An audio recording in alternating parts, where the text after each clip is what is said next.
चलिए दोस्तों, किसी भाई ने फिर से कमेंट किया है कि मेरा बाप जब कभी भी शराब पीता है बहुत झगड़ा करता है, हमें बहुत परेशान करता है, हमें घर के बाहर निकालता है, घर में तोड़-फोड़ नुकसान करता है, शराब पीकर नशा करके एकदम पागल हो जाता है, घर में ही बिस्तर पर पेंट में पेशाब करता है, कभी कभी घर में ही गंदगाई करता है, कभी कभी शराब पीकर कहीं भी बाहर गिर जाता है।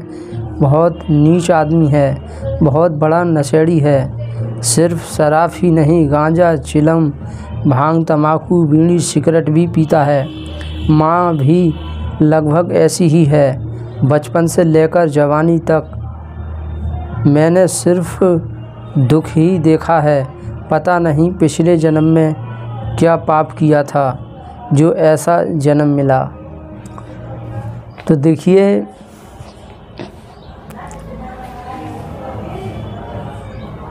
इसमें जन्म वाली बात नहीं है। कोई पिछला अगला जन्म नहीं होता है, कोई स्वर्ग नरक नहीं होता है।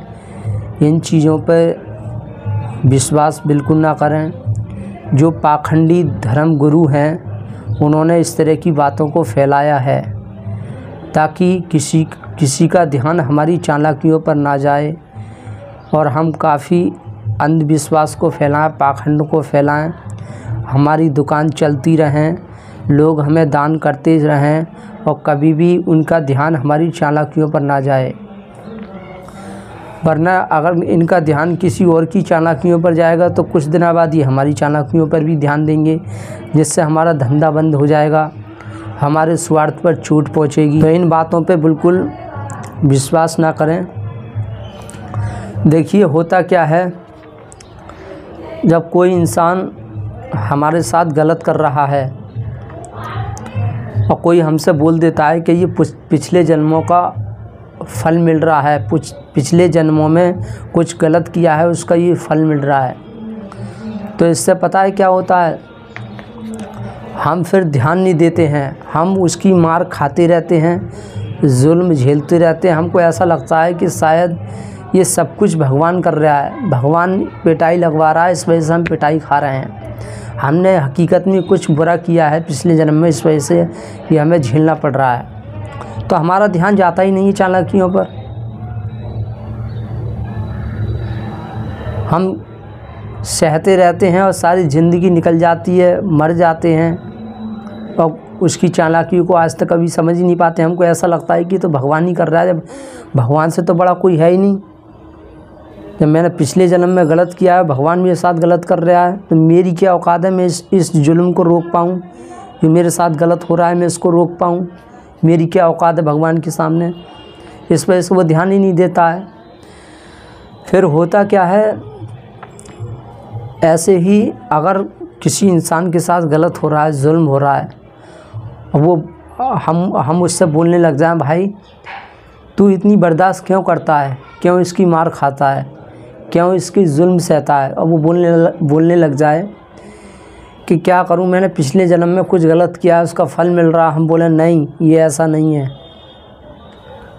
ये सब झूठ है। पिछले जन्म में कोई जो है पाप नहीं किया है, कोई जो है बुरा कर्म नहीं किया है, ये भगवान नहीं कर रहा है। और हम इस बात को प्रूव भी कर दें, उसे विश्वास भी दिला दें और उसको विश्वास हो जाए कि हाँ ये भगवान नहीं कर रहा है, कोई पिछला या अगला जन्म नहीं होता है, कोई स्वर्ग नरक नहीं होता है। अगर उसे विश्वास हो जाए तो क्या होगा, वो सोचने लग जाएगा और उससे बोलने लग जाए कि देखिए तुम इसकी चालाकी पर ध्यान नहीं दे रहे हो, तुम कुछ गलती कर रहे हो, तुम बर्दाश्त कर रहे हो, इस वजह से ये तुम्हारे साथ जुल्म कर रहा है। कि अच्छा कहाँ, तो क्या होगा, वो इंसान फिर ध्यान देगा, वो सोचेगा यार मेरे साथ भगवान गलत नहीं कर रहे हैं और मैंने कोई पिछला अगला जन्म होता नहीं है, स्वर्ग नरक होता नहीं है, ये बात बिल्कुल सच है और ये मेरे साथ गलत कर रहा है, तो क्यों कर रहा है। फिर ध्यान ऑटोमेटिक उसकी चालाकियों पर जाता है। फिर हम धीरे धीरे उसको समझने लग जाते हैं कि आखिर किस वजह से परेशान कर रहा है। फिर हमारे अंदर हिम्मत आती है उससे लड़ने की, उसको रोकने की। फिर लड़ते वक्त जान क्यों ना चली जाए, फिर हम परवाह नहीं करते हैं। हमें लगता है अच्छा ये अपने आप को राजा बनाने के लिए, अपने आप को श्रेष्ठ दिखाने के लिए मेरे साथ गलत कर रहा है, जुल्म कर रहा है, परेशान कर रहा है, मुझे चमचा की तरह यूज करने के लिए और मुझे अपने कदमों में रखने के लिए ऐसा कर रहा है, और नाम और हवाला भगवान का दे रहा है कि बुरे कर्म किए उसका फल मिल रहा है। तो फिर हम पूरी ताकत लगा देते हैं, फिर हम सोचने लग जाते हैं कि ज़रूर मैं कुछ गलती कर रहा हूँ, फिर हमारा ध्यान जाता है। वरना हमको लगेगा कि भगवान कर रहा है तो हमारा ध्यान ही नहीं जाएगा। कोई कितना भी जुल्म करे, परेशान करे, हम यूँ ही सहते रहेंगे, परेशान होंगे, रोते रहेंगे।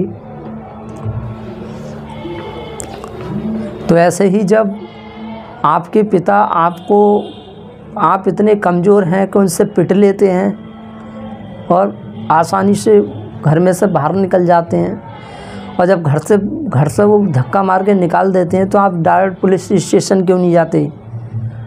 पुलिस के पास जाएं, कोतवाली में जाएं, वहाँ सब हरकत बताएं, डेली क्या हो रहा है आपके साथ, उनकी वीडियो बनाकर ले जाएं, उनसे बोल दें कि हमें घर से निकाल दिया। और अगली बात मैं और बोलना चाहूँगा, ये घर जो होता है वो पिता का ऐसा नहीं है कि वो सिर्फ पिता का ही होता है, वो परिवार में सभी का होता है। कैसे होता है? जब आपके पिता की शादी हुई थी तो आपके नाना ने जब घर देखा तो आपके नाना ने आपकी मम्मी की शादी करी तो क्या देख के किया? प्रॉपर्टी देखकर, घर देखकर तभी तो शादी की। और घर नहीं होता तो आपके पिता को आपके नाना अपनी बेटी क्यों देते? नहीं देते। तो शादी के बाद पति और पत्नी दोनों का बराबर हक होता है, दोनों का ही घर होता है, क्योंकि उसके पास उस इंसान की शादी जब ही होती है जब उसका घर होता है। किसी के पास कोई घर वो नहीं है तो ऐसे इंसान को कोई भी पिता अपनी बेटी क्यों देना चाहेगा? तो शादी के बाद दोनों का बराबर हक हो जाता है। जो बच्चे होते हैं उनका भी हक होता है घर पे, क्योंकि बच्चों का हक क्यों होता है? क्योंकि बच्चे कहीं अंत से नहीं आए हैं, बच्चे उन दोनों ने पैदा किए हैं अपनी जिम्मेदारी पे। बच्चे नहीं कहते हैं कि हमको पैदा करो, माँ बाप खुद अपने स्वार्थ के लिए बच्चों को पैदा करते हैं, और पैदा करने के बाद वो उनकी मट्टी काटें या उनको सोचें कि हमारे अनुसार चलें, तो वो गलत करते हैं। भाई कोई इंसान पहले से तो तय नहीं कर सकता कि मेरी संतान अच्छी होगी या बुरी होगी। बच्चे तो कैसे भी निकल सकते हैं। तो जो प्रॉपर्टी होती है उन पे सभी का हक होता है, इस बात को ध्यान रखें। और इतनी आसानी से यूँ पिट लेना, इतने डर के रहना, डराया उसी को जाता है जो डरता है। और जो आसानी से धक्का मार के कोई इंसान शराब पी के निकाल रहा है और आसानी से परिवार में सब निकल जाते हैं, या कोई सहन कर रहा है, तो वो कमज़ोर है। ये कमज़ोर की पहचान होती है।